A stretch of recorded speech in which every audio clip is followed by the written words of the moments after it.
से मन नहीं हटता, साथ ही कुछ गलत देखकर क्रोध भी अधिक आता है। तामसिक भोजन का जबरदस्ती त्याग करना चाहिए।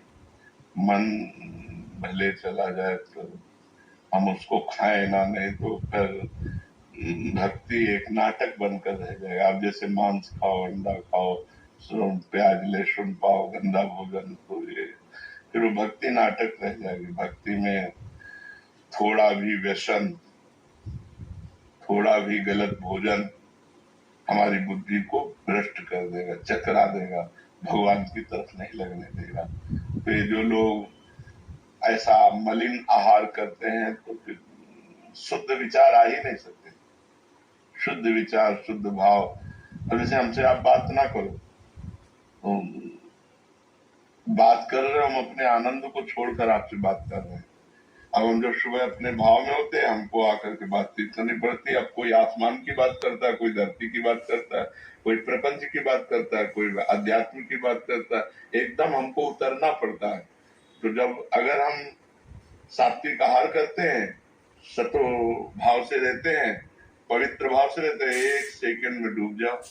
ये थोड़ी कि मन भाग रहा है, उसको हटा करके भगवान में, एक जैसे कोई फिसलन की जगह में फिसला और डूब गया, बस ऐसे है कि एक सेकंड में डूब जाओ अपने।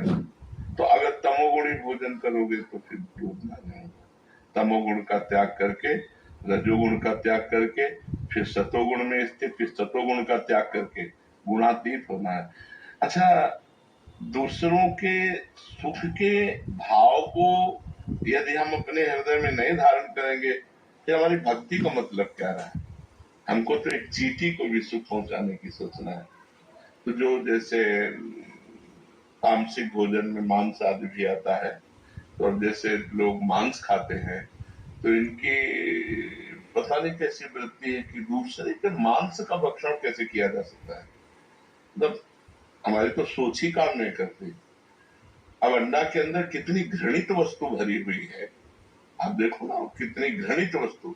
उसे स्वास्थ्य इनमें शक्ति नहीं, मुर्गा मुर्गी बकरा बकरी में शक्ति नहीं, तक शक्ति है साधना में, तपस्या में, ब्रह्मचर्य में, भगवान से जुड़ने में।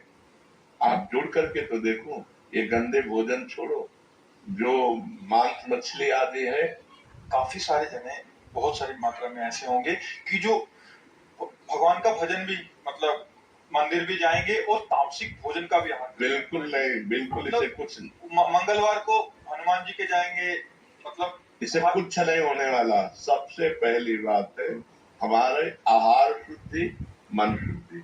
देहाती भाषा में कहते हैं जैसे